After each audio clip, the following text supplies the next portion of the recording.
Over the years, there have been a lot of cases where everybody really isn't cut out for Hollywood. A good number of athletes, reality TV show personnel, or celebrities have had their time in the Hollywood spotlight but decided to call it quits in hopes of pursuing a normal life. Now, acting is a job that requires a lot of hard work, just like everything else you want to be successful at, but that's even when you're not technically working.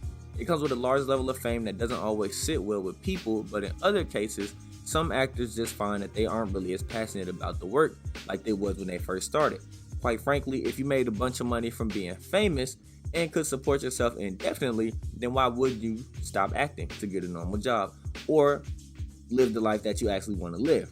Not saying that all celebrities are set for life, but they definitely started off on the right foot. So today we're going to take a look at a few notable celebrities who quit acting and got a regular job. But before we get into it, make sure to subscribe to the channel and also like the video out, as it helps the channel out tremendously.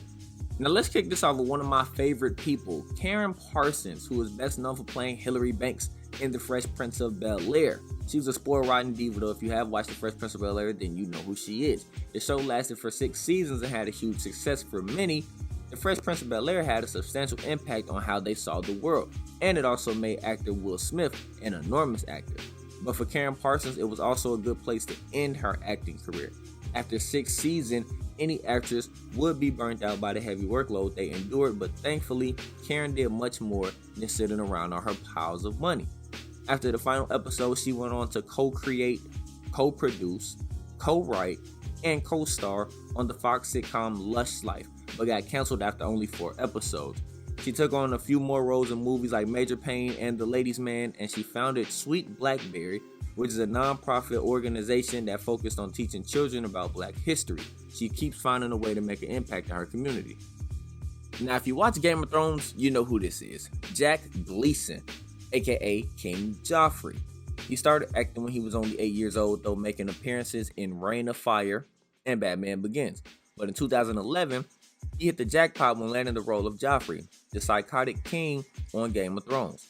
Jack, the actor behind Joffrey, was so convincing in the role that most people might be afraid to approach him in real life. As it turns out, after his character was killed off the show during the purple wedding scene, and according to Jack, he just wasn't having fun anymore.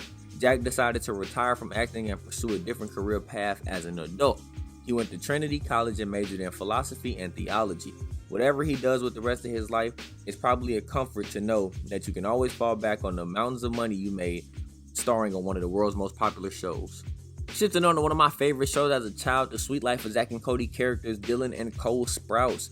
They earned their first big major film role on the 1999 comedy Big Daddy, starring Adam Sandler, but eventually stepped away from acting following their stint dating from 2005 to 2011, where they successfully stole the hearts of preteen audiences in the starring roles as Zack and Cody Martin on the Disney Channel franchise The Suite Life of Zack and Cody, where they actually were the highest paid teenage actors, ranking in about $40,000 per episode.